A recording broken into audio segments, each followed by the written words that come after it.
Good afternoon, and welcome to the ALCTS webinar on Programmatic Changes to the NACO Authority File for RDA. I'm Maria Pincus, a virtual member of the ALCTS Continuing Education Committee, and will be your host for this afternoon's webinar. Today's presenter is Dave Reeser.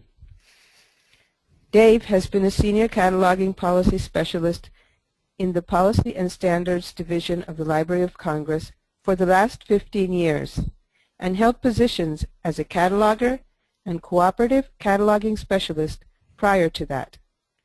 He currently serves as the editor of the Library of Congress Program for Cooperative Cataloging Policy Statements, and has served as the LC representative to the Joint Steering Committee for the Development of RDA since December 2012. A few things to keep in mind for today's presentation. GoToWebinar does not have interactive chat capabilities, but if you wish to comment during today's session using Twitter, you may use the hashtag you see on the screen. If you have any questions for the presenters, please type them into the box entitled Questions. These will be answered as time permits at the end of the presentation. Questions which remain unanswered while we are on the air will be answered offline and the responses sent to all attendees. This webinar is being recorded. You should be receiving an email with a link to the recording, the presentation slides, and an evaluation form for the webinar within 2 days. Please take time to fill it out since it will be useful to the committee for planning future events. Now, as I turn the presentation over to Dave, there may be a slight delay.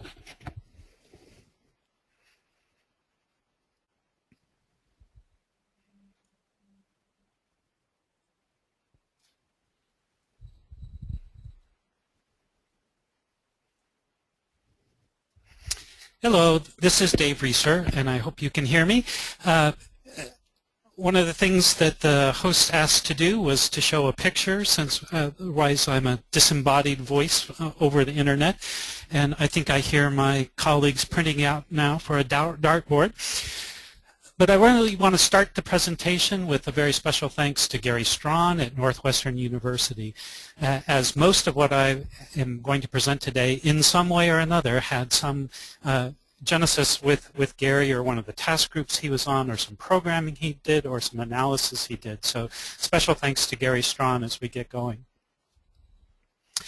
What we're going to discuss today is a little bit of background about how we got to this point in this project, some of the work that had been done to categorize the various chunks of the NACO Authority File, talk a little bit about the concept of what would be an acceptable record between AACR2 and RDA, and then talk about the phases of this project and some of the record enhancement and changes that have gone on during those phases.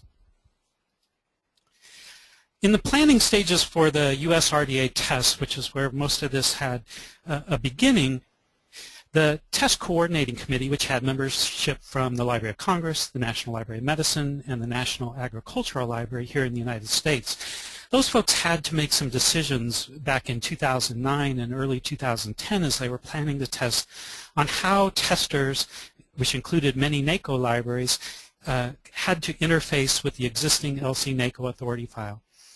There were certain questions that were fairly easy. So on the question of if they needed to create a new authority record, that was fairly easy. The testers could do those records as RDA. But the question of how you would interface with existing AACR2 authority records was much more challenging. On one hand, we could have allowed the test libraries to edit or upgrade the existing authority records, and that would have made things much easier on the testers, but it would have made things much more difficult on the vast majority of folks in NACO who, in fact, were not cataloging under RDA or using or participants in the test, but still had to share that same authority file at the same time, especially since the decision to adopt RDA had not yet been reached. So the compromise was to leave the AACR2 authority record headings as is, but RDA testers would still have to go through the exercise of reformulating for RDA what that heading would be and record that form on the authority record in a 7XX field. And this was really an effort made not only to be sure that we were getting a full sense of the work involved to reformulate RDA headings, but the effort was made in order to provide information to the test coordinating committee at the time of the evaluation so they could compare things like the 1XX and the 7XX forms to understand the true impact of RDA adoption on the authority file.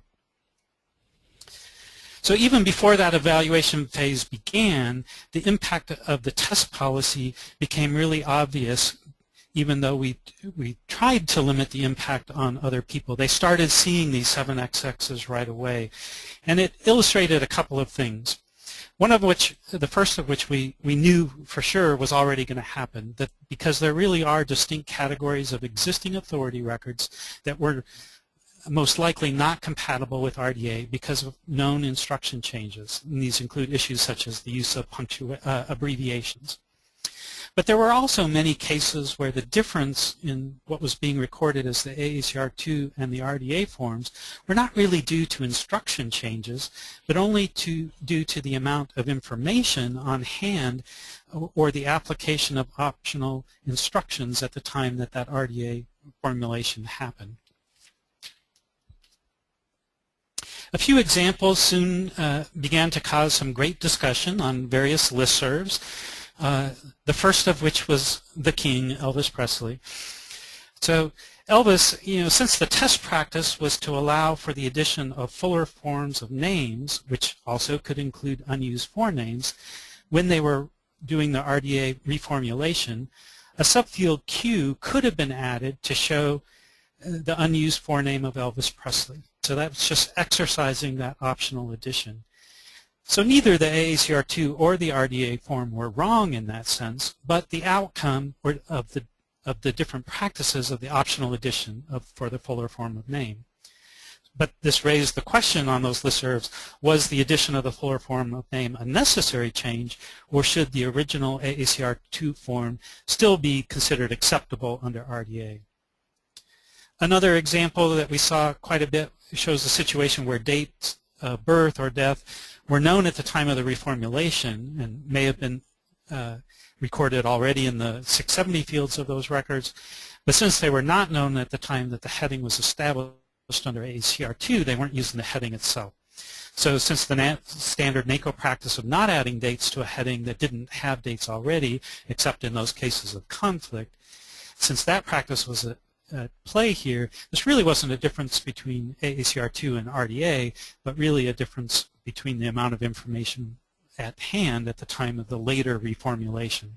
The same was true for many other authority records where the information was discovered after the time of the original creation, but had generally just been recorded in notes. So the big question, was this a worthwhile distinction or an acceptable difference? After discussions with the PCC, Program for Cooperative Cataloging's Policy Committee, a decision was made to accept the AACR2 form as the RDA form in these two significant cases. For personal names, when the date was not in the AACR2 heading, that heading would still be acceptable for use under RDA. Presence or absence of a fuller form of name also did not make an AACR2 record unacceptable for RDA. So the decision really was that there was no reason to disrupt the existing files, and the information was already in the record should a conflict arise later and those headings need to be changed. So the dates could be added to an 046 field, the fuller form of name could be added to a 378, but without conflict there was really no reason not to consider these as acceptable headings. As part of this decision, the PCC Policy Committee also charged a new task group to do an analysis of the existing NACO Authority File and analyze it for its readiness for an RDA environment. So what was formed back in 2011 was the PCC Task Group on AACR2 and RDA and acceptable headings categories. That's a long name for a task group. It was chaired by Phil Skur from Stanford University. And obviously this was formed in part because of all the comments that were made on these listservs during the test, but also from comments from testers themselves during the analysis of the RDA test. And they were asked to kind of make recommendations on what constituted acceptable for RDA and suggestions on how to convert the existing authority file if that was possible, and decide on things like scheduling and that type of thing. As part of their report, they actually dipped into a few other issues that were under active discussion at the time, including such things as undifferentiated personal name headings. So after extensive analysis using programs that were developed by Gary Strawn at Northwestern, there were three categories of the NACO Authority File that had been identified. 2.8% of the file approximately included authority records that are probably not acceptable under RDA, or at least need a human decision, a human looking at that record, a cataloger to look at it, to make that determination as to whether it was RDA or acceptable or not. Another category was those records that it was clear were not acceptable to RDA, but it was in such an algorithmic, in such a regulated form, a consistent form, that a program could be written to make them acceptable under RDA, and that was about 2.1% of the authority file. And the final category, which thankfully was the largest, over 95%, were those AACR2 authority records whose 1XX field could be used under RDA without any further modification. So with that work in hand, those questions went back to the PCC Policy Committee on and in their report included some competing issues when those responses to that report came out. And so the PCC Policy Committee really had to talk about some of those competing issues, and especially things like minimizing unnecessary changes to authority records and the challenge of trying to convert to RDA a working production file that was being maintained by both AACR2 and RDA catalogers, because most people, in fact, wouldn't be converting to RDA cataloging for over a year. So in order to handle some of these issues, they charged the follow-on task group, and this task group had the title, the PCC Acceptable Headings Implementation Task Group. And since that's a mouthful too, from here on out, I'm just going to refer to the task group as this one. It was chaired by Gary Strawn at Northwestern University, and it was formed in 2012, fairly early in the year. And their charge was to develop detailed specifications for the categories that had been decided and how any recommended changes to them, and to design a strategy for how many records to update, when, how, and where to update those records. Now, although some of the specification work on identifying these categories and what should happen had happened with the first task group, one of the real challenges here is that the ground was shifting constantly due to certain things like implementation decisions. RDA itself was changing. The policy statements, the LC-PCC policy statements were changing, and of course the LC-NACO file is not a static entity, it's growing all the time. So it's really challenging to do some of this kind of planning when all of these things are changing at the same time. So the strategy for actually changing the records is subject to quite a number of factors as well. One of the major questions was whether to recode all of the acceptable AACR2 authority records, that's that 95% or nearly 8 million records, even though the 1XX in them would not change. There were very good arguments made that this type of change should be made so that catalogers could look at an authority record and know unambiguously whether it was usable under RDA or whether it needed to be changed. However, the churning of nearly 8 million records caused quite a bit of alarm in some cases, primarily from folks who would need to handle the vast number of record changes going from one system to another system, including authority control vendors, some libraries, and the NACO nodes. So it's actually probably worth stopping at this point to say a few words about how NACO records get shared. The master file for NACO is at the Library of Congress, but there are exact copies at these other institutions that we call the NACO nodes. Each day, the new records and updates updates to existing records that are contributed from each of the nodes are loaded to the master file. And then in turn, the Library of Congress creates a distribution file of all of the node contributions, as well as the records created and updated by LC staff, and send those records to the nodes to synchronize the files on a daily basis. In addition, once a week, a file of new, updated, and deleted authority records is made available via the Cataloging Distribution Service, or CDS, to subscribers to the MDS Names product, which includes some individual libraries, some cooperatives, and some vendors. So this is really a long way to say that there's a lot of shuffling of records involved. So the eventual impact of the record exchanges was an additional factor to keep in mind when designing the strategy for changes. So the task group actually developed several scenarios for changing the records, which were then discussed with both the PCC and the NACO nodes in March and April of 2012, which resulted in the final plan. And the plan really did represent a compromise from what was originally proposed, with one of the major compromises being the number of records to be changed and the number of times any one record was changed.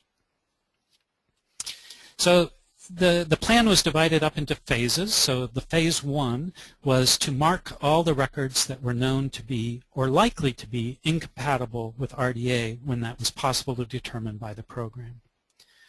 The second phase was to make mechanical changes to any record that met specific criteria. So this was that category of things where an algorithm could be used to actually change the record according to RDA rules. Now, some of these could be recoded as RDA in addition to being changed, but some of them couldn't.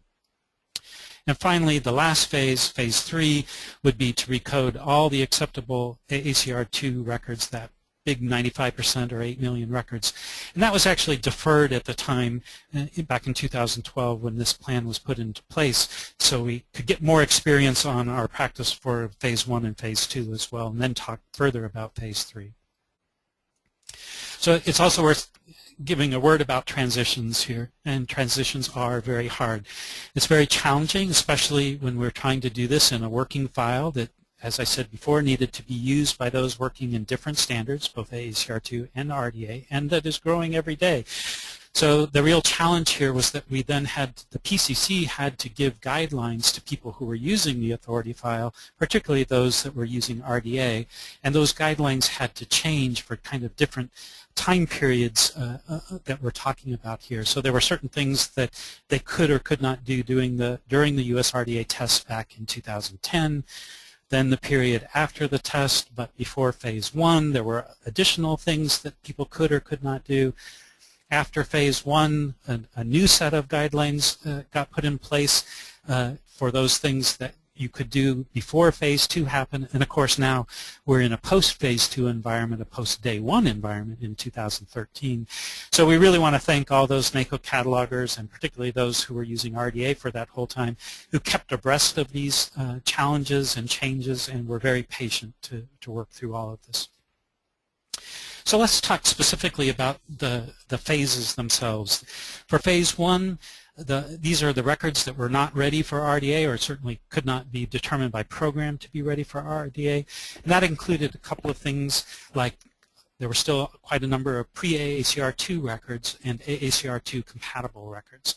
Since no one had ever confirmed for sure whether these were even acceptable to AACR2, the program, of course, didn't even want to take a stance as to whether or not they were acceptable for RDA. So all of these were included in phase 1. There were also certain known conditions that made it likely that the record should be reviewed by a human before coding to RDA or reformulating the heading. And so that was really, all these 3 categories are what was going to be flagged in phase 1. And there was one big exception, and that is if the record was also a candidate for the mechanical changes in phase 2, it was not updated in phase 1. And that was part of that compromise to make sure that we weren't actually changing by program one record more than once. For the actual testing and changing for the phase 1, the specifications were developed by that PCC Task Group, and that was based on programming that was done by Gary Strawn. Gary did a lot of testing on his own copy of the file at Northwestern, but then we also did a full test of his program here on a copy of LC's master file as well. That, of course, meant that there were lots and lots of records that had to be reviewed, and so we're very thankful to the task group who helped us do the review of those records, as well as people who weren't even on the task group but represented NACO libraries who volunteered for this task.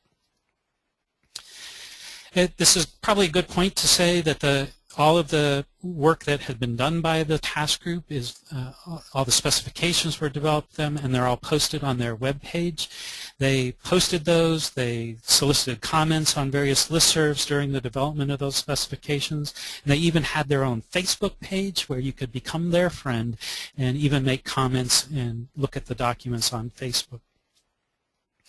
This is just a list from their website of some of the very detailed specification documents. They're still all available if you want to look at the nitty-gritty details, which are actually very interesting, but sometimes they might be a little bit too detailed for those of us who aren't quite as technically oriented.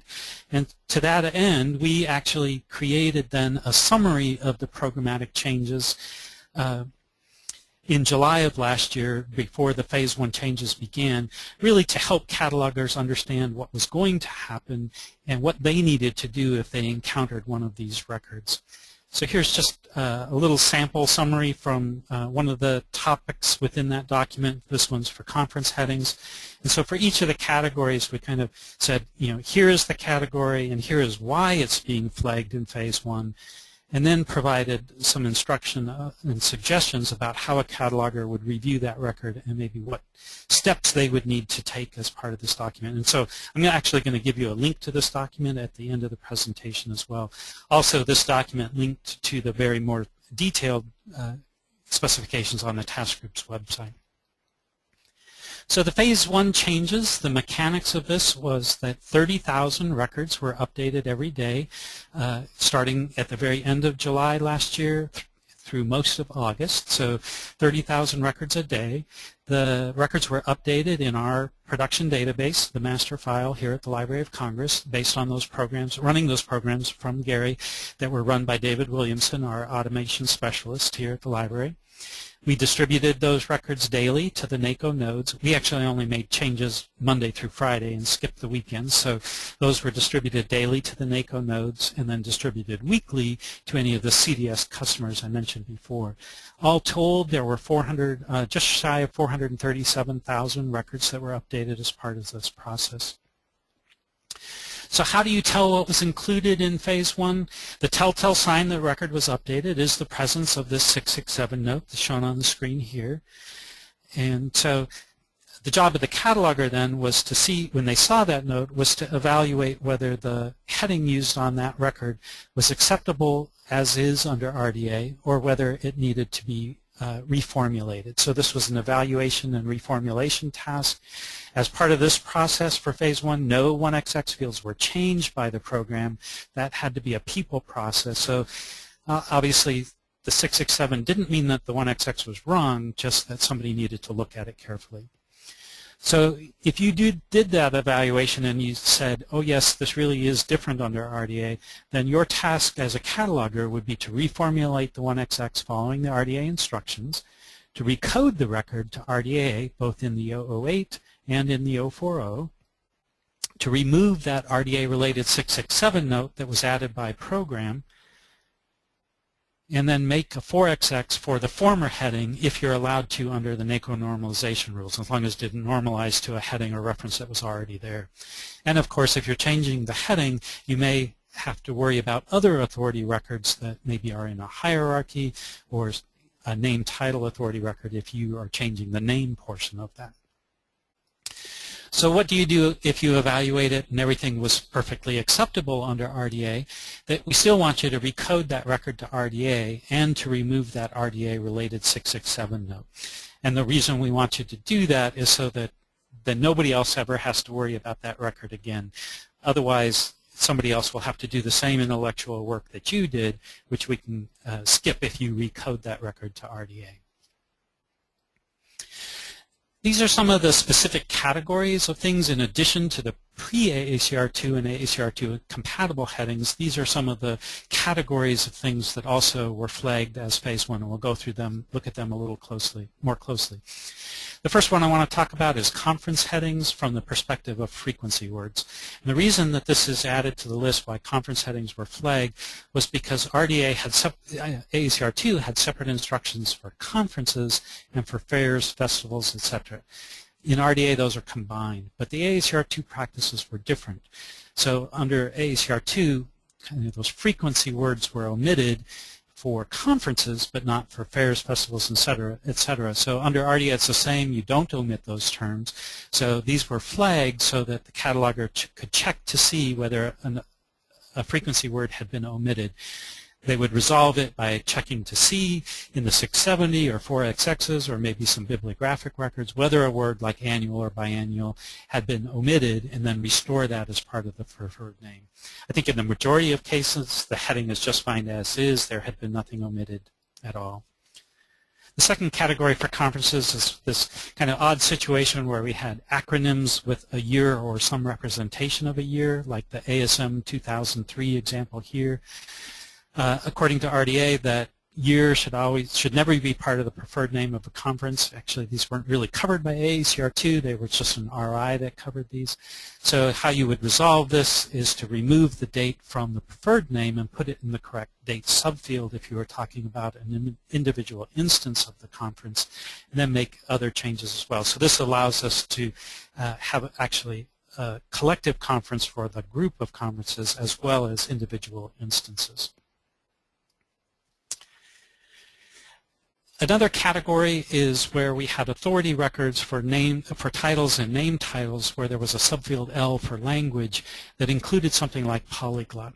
Now, we'll probably emphasize this too much because there were only a few hundred of these in the authority file at the time.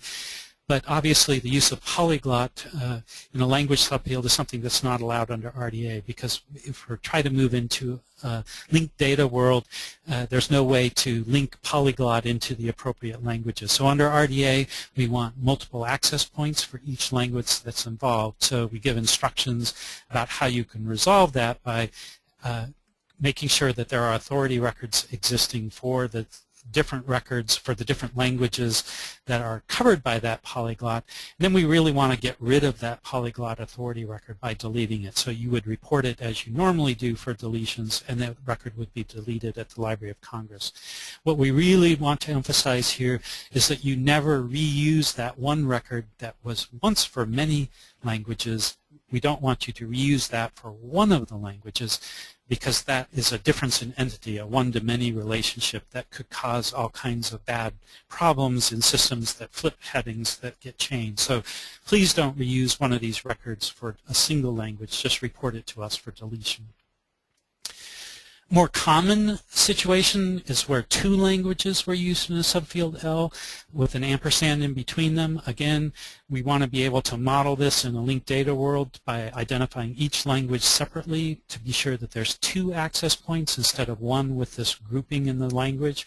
So again, you either create substitute RDA authority records for each language that you need, and here's an important point is that that language expression may already exist. So in fact, you may not have to do any additional work if an authority record already exists for those languages, or if it's for the original language, which we don't generally make anyway. Again, we just want this record deleted, and we don't want you to reuse that one record for a different entity. Another big category were personal names that had a subfield C in MARC, so in that X00 subfield C. And of course in MARC, subfield C is kind of a kitchen sink dumping ground for all kinds of different additions to names. Sometimes it's actually a part of the name itself. So AACR2 allowed for certain designations to be added as additions. The RI went a little bit further than that and had a few other things that really weren't part of the name at all, but we did that to break conflicts. And so we're trying to be a little more pure under RDA to only consider the kinds of additions that are either part of the preferred name of the person or are additions that actually equate to RDA elements. And so a lot of these were flagged. The task group actually did an analysis, getting a dump and a frequency list of all things that had been used in subfield C, and did a great deal of analysis, and actually went to some outside groups who helped to analyze some of those to determine which records should be flagged as acceptable, which ones should be flagged in phase one as needing human review, and which ones might be okay as is. In fact, they didn't flag things where the addition in subfield C was already okay. So how do you resolve this as a cataloger? First, you have to determine if that subfield C data was valid under RDA, whether it needs to be removed or whether it needs simply to be reformulated. Another category was some things related to music. When you had a subfield S in a title or name title that began with libretto or text. And here the these were flagged because we have a slightly different treatment under RDA for librettos and text, and who is considered the creator for that, whether that's the librettist or the composer.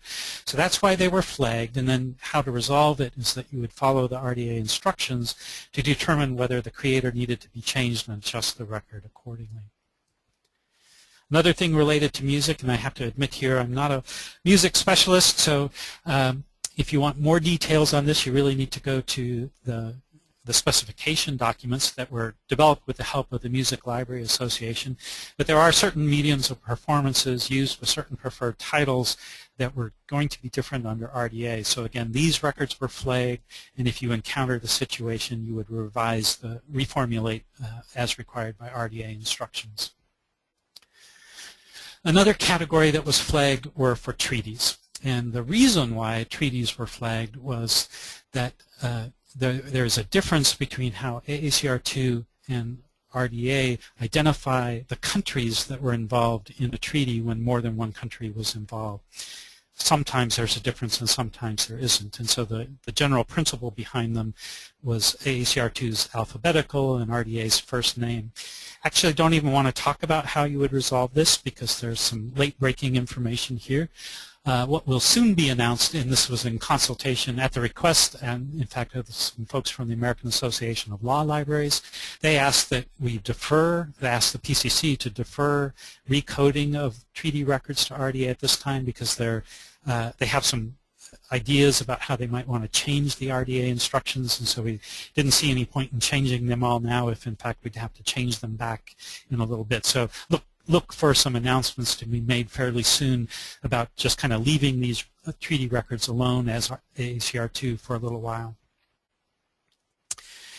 As I mentioned earlier, there were some things that were candidates for Phase 1 changes, but in fact were not included in the Phase 1 changes. And that was, again, in order to reduce the number of records that could be updated by the program more than once. And so even if a record was a candidate for Phase 1 change, if it was also a candidate for Phase 2, it was not updated, so no 667 field was added during Phase 1. But in most cases, that flag was added in Phase 2. At this point, this is kind of moot because Phase 2 had already happened. But this was a big deal for the people who were still continuing to use the authority file between Phase 1 and Phase 2. So again, we thank you all for your patience for working through that time gap. Before we move on to the next phases, I also want to talk about some additional enhancements that were made. So this was actually a really good idea from the task group that since they were changing that record anyway to add the 667 field, they were able to mine the record when possible to identify certain other fields that might fit into one of those fields that was newly defined for RDA, such things as the 046 field, if they could determine birth dates or death dates for a person, fuller form of name in the 378, and there were a few fields in some music uniform titles, fields that they could add 382, 383, and 384. So they did a lot of this additional enhancement as well as adding that note. There was also kind of a brief interlude between Phase 1 and Phase 2 because it gets back to those during the test when RDA testers were adding those 7XX fields to existing AACR2 authority records. And those 7XX fields really had to be dealt with before Phase 2 could begin. So again, the task group came to the rescue, did a lot of analysis of the 1XXs and the 7XXs, and identified 17,000 records that had those 7XXs. And since there's actually a 12-page document on this phase for people who want the details, but since the impact was relatively small, I probably won't get into it very much here, other than to say a lot of the 1XXs and 7XXs were identical, so the program just removed the 7XX. In a lot of cases, the 1XX and the 7XX were different, but for those acceptable reasons we talked about earlier, like fuller forms and dates. So oftentimes the 7XX was just moved into a 4XX in those cases if it was allowed under NACO normalization rules. And there were a number of headings where it was more complicated than that, where those actually got kicked out for human review, and a lot of that review happened from task group members, including some colleagues here at the library. So all told, almost 15,000 records were updated to remove those 7XXs, and that was completed in January of this year. So that really allowed for moving on to phase 2, the kind of the main show. These were the things that had the actual changes, and the real primary purpose of doing phase 2 was so that we could update and convert these records. Again, we couldn't always convert them to RDA, but we could update the records that had these certain predictable characteristics that were susceptible to machine manipulation. And the real goal here was to reduce the number of records that a cataloger had to change manually when in fact a computer program could be used to do it. So the primary difference between phase 1 and phase 2 was that unlike phase 1, headings were actually changed in this process, and references were added when the 1XX was changed as well. So the mechanics for the actual changes were the same for phase 2 as in phase 1. 30,000 records were updated every day. This happened in March of 2013, so just a couple of months ago. Again, they were updated in our master file here at the Library of Congress based on the programs developed by Gary and the task group and that had been reviewed and tested by the task group. We did distribute them daily to the other NACO nodes, and we distributed them weekly to the CDS customers. And all told here, there were nearly 372,000 authority records that were updated. In addition to the programming work to accomplish the specific changes, Gary also had produced reports for the test reviewers so that they could more clearly see what the actual change that the program was trying to do was. This is actually a slide I stole from Gary. It's one of the programs he did is kind of a review panel. So what you see on the left-hand side was the record before any changes. What you see on the right-hand side was the record after the changes. And then he used bolding to show which fields were changed. So this allowed the task group to really easily see what the change was, to make sure it was doing the change correctly. And even they had to look at records that weren't being changed to assure that, in fact, they shouldn't have been changed.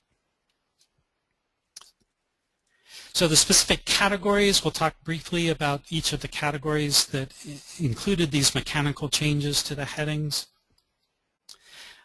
The first category were things dealing with abbreviations, where the abbreviations were no longer going to be used. For like music, we had things like arranged, accompanied, and unaccompanied that we use abbreviations for. We were replacing those with full terms. There was also the case where an abbreviation for the word department was used. This really had nothing to do with RDA. There's no real difference between AACR2 and RDA. We were still actually, by LCRI, continuing to follow old cataloging practices to abbreviate the word department. And so, but we thought now that we were looking at all the records anyway, this would be a good time to make that change. The program also looked at the replacement of certain abbreviations used usually with dates, and that includes the B period, D period, and some of the things here. It wasn't just dates for persons, but also things like date of treaty signing that might have had abbreviations for months of the year. Another change happened as part of this was to look at the BC and AD, kind of those calendar identifications, and make sure that those were used consistently as well. I don't want to leave anybody with the idea that all abbreviations are bad, so certainly some abbreviations are still perfectly valid in headings under RDA, and they're mostly the types of things that were used for states or other jurisdictions, and some terms like OP for OPA. So there still are a few abbreviations that are fine. Another big category of changes in Phase 2 were for sacred works, and that included the elimination of the testament, for the abbreviation for the testament for OT and NT when used to name an individual book of the Bible. So those are going to be entered directly under Bible, not through the intervening testament. So a lot of Bible headings were changed. Also, when we were having an authority record that talked about the testament alone, not one book or group of book, then the OT and NT were going to be spelled out as Old Testament and New Testament. Another change was the conversion from Quran with a K to the more commonly found form of Q, Quran with a Q. Another Phase 2 change related to music was the term violoncello. When it was used either as a medium of performance or a conventional collective title, those were going to be converted to the more commonly known term cello. Not unrelated to this, because NACO records don't include the LCSH files, but LCSH records that included violoncello were also being changed about the same time. We completed those changes a few weeks ago. There were about 750 LCSH authority records that were changed as part of this process. Another category of changes has to do with selections. And this is really a change between AACR2 and RDA. Under RDA, selections can only be used as a subfield K when you're talking about selections of a particular work. And so it should follow a preferred title or a conventional collective title, and it would never be used as a title itself. So the program looked for all of those instances and inserted the word works. It also, in some cases, kind of changed the order based on the parts of the string that are reflective of the work versus reflective of the expression. We've talked a little bit about the personal name headings that contain subfield C. Again, because of the extensive analysis that the task group had done, they identified a number of strings of things that, although it wasn't clear initially from the AACR2 heading, they could make it very clear that what was being added in subfield C was in fact something like a profession or occupation. So that really just caused for a little bit of reformulation once they realized which records those were by looking at very long lists of terms and identifying which ones were professions or occupations.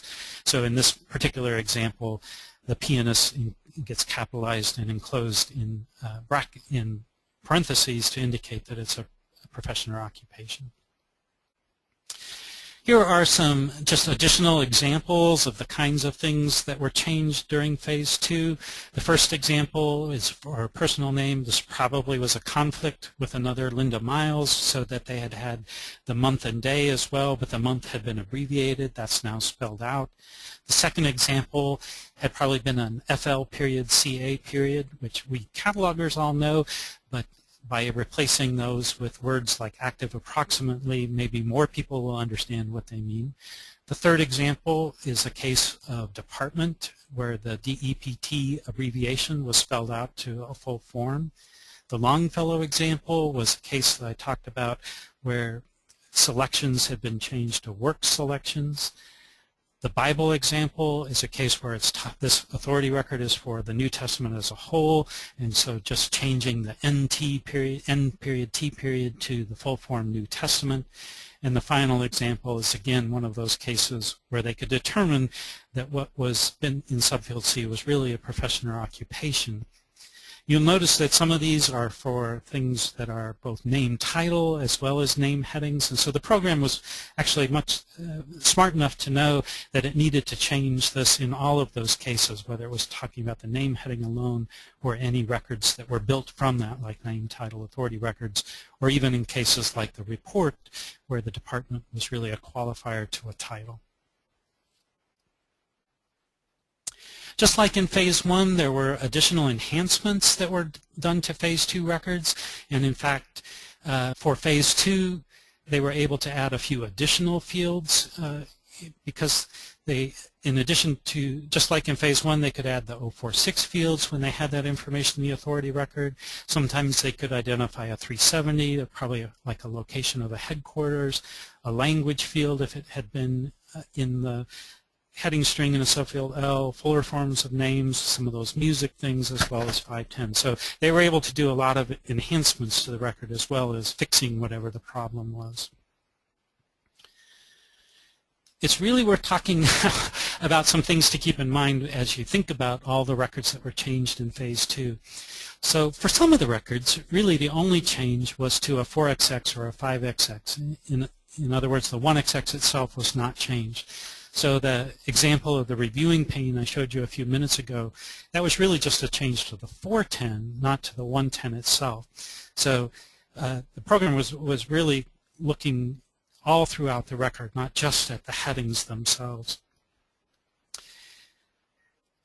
It's also true that because of that guideline that they were trying to limit the number of times we changed any one record, some of the records that were changed to RDA, changed in phase 2, still were not recoded or converted to RDA, and that's because of that problem I talked about earlier, that some of those were still pre-AACR2 records and maybe had an abbreviation that could be fixed, but still nobody had even evaluated it for AACR2, so they weren't converted to RDA.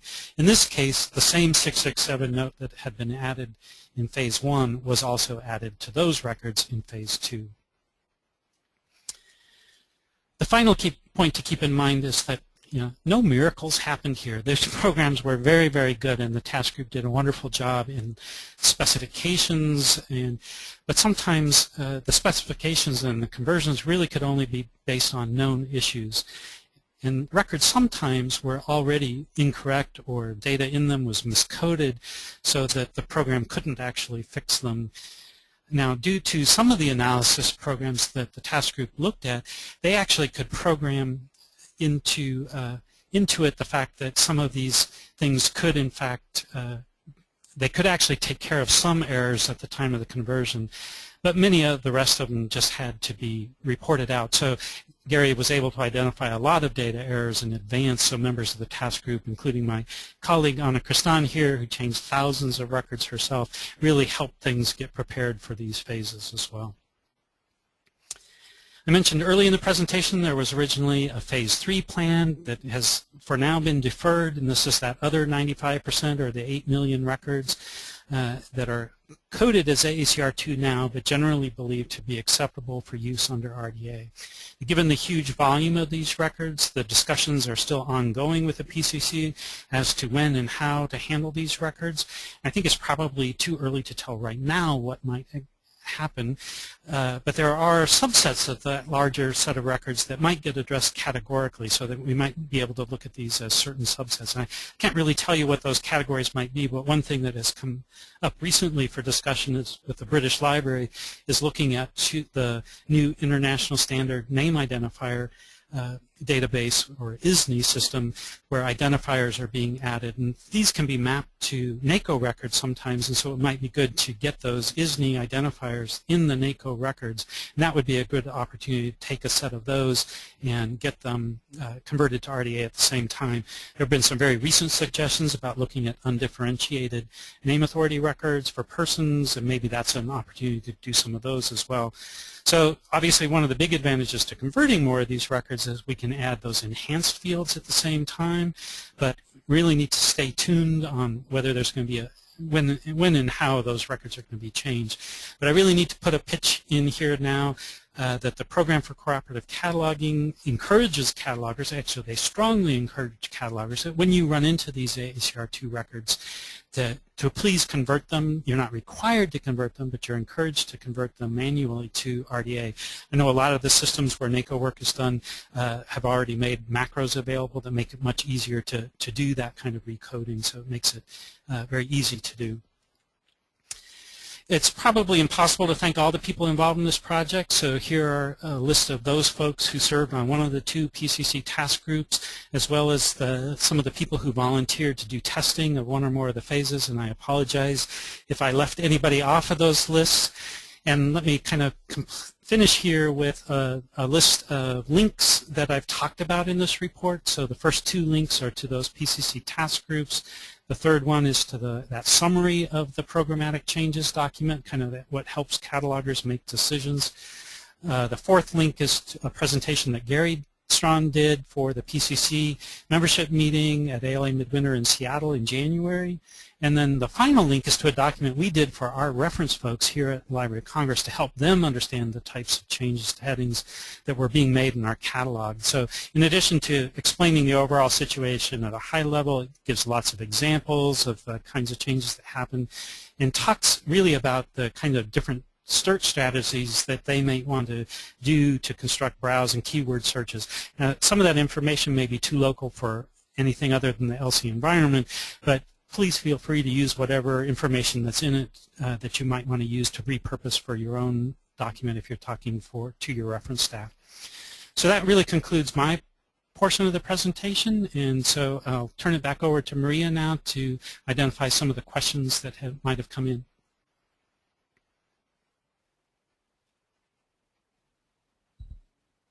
Hello. Hi, Maria. Hi, Dave. I don't see any questions so far. If anybody wants to go ahead and type one in, that would be very welcomed.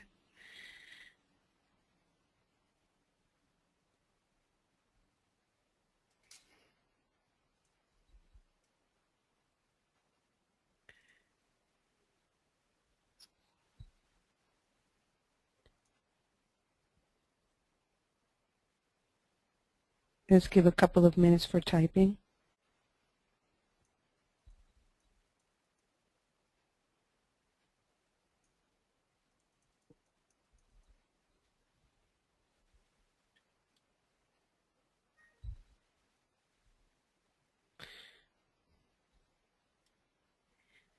Well, I have here a thank you. Thank you. This was a very clear explanation of where we are at currently. Good content. Question, what is being done for bibliographic records?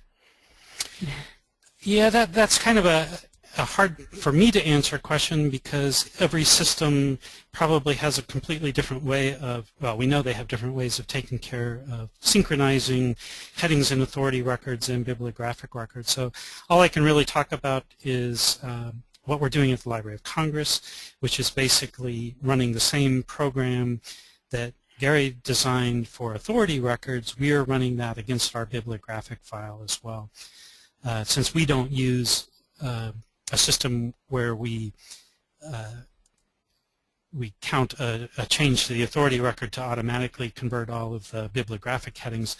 And it's also true that we have so many headings used on bibliographic records that in fact don't have authority records. So we couldn't really rely on just working from the authority record. So we use Gary's program. We're currently going through, again, trying to go through 30,000 records a day to adjust our bibliographic records. So each system probably approaches this in a slightly different way, and I can't even tell you, of course, whether all systems loaded all these authority records or whether they just update the authority record when they have a new reason to use that. So. Another question is, if someone has selections in the record, should it always be changed to works selections, including in the bib records? Yeah, that's generally true. So if it was just if the titles portion alone was selections, in AACR2 you had to make a lot of distinctions about, when you were talking about the collected works of something, whether that person wrote in more than one form, and we tried to get rid of a lot of that kind of additional research that people had to do with RDA. So really, if you were looking at the collected works of a person, just call it the works of a person. If you were looking at some subset of those works, then selections is still applicable, just like it would be if selections were applicable to parts of another work, like a chapter of the Bible or a novel or something like that.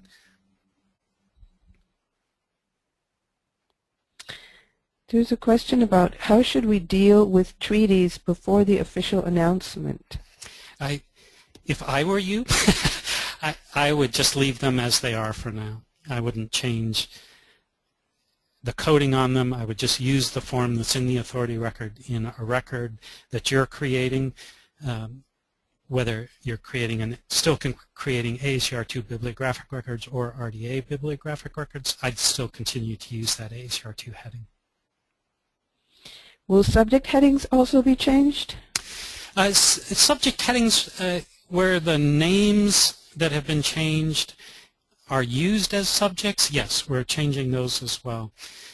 And obviously I mentioned the issue of the violoncello and cello, and so those subject headings were being changed.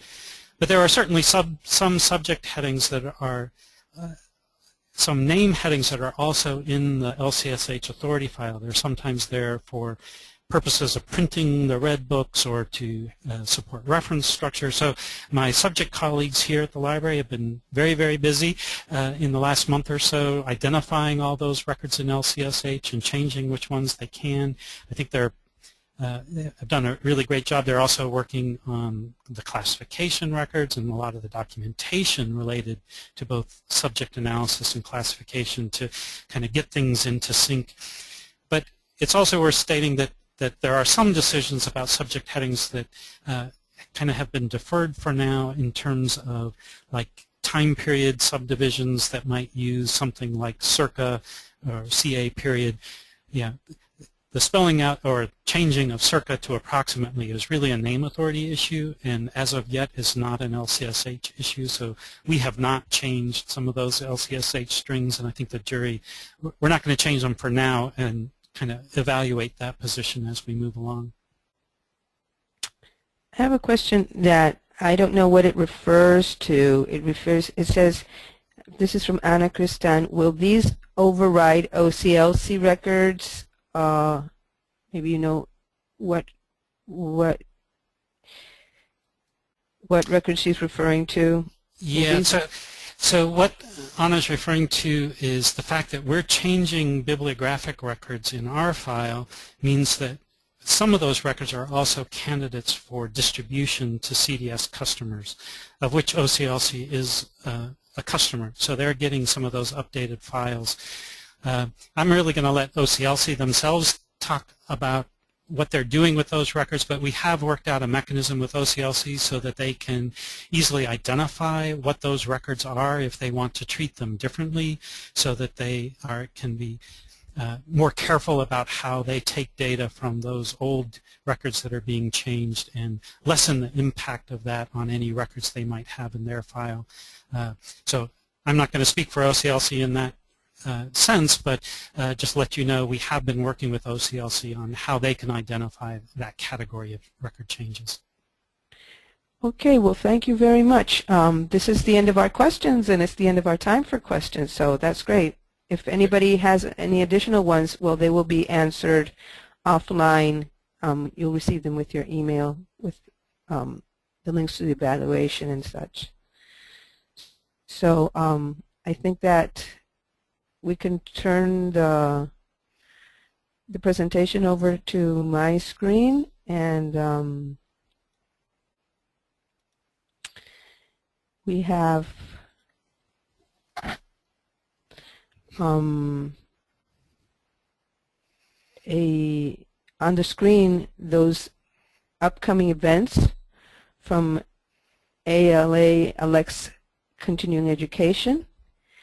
We want to thank Dave for his very interesting webinar, and also each of you attending this webinar today. If you have an idea for a webinar, feel free to submit a proposal using the online form found on the ALCTS website.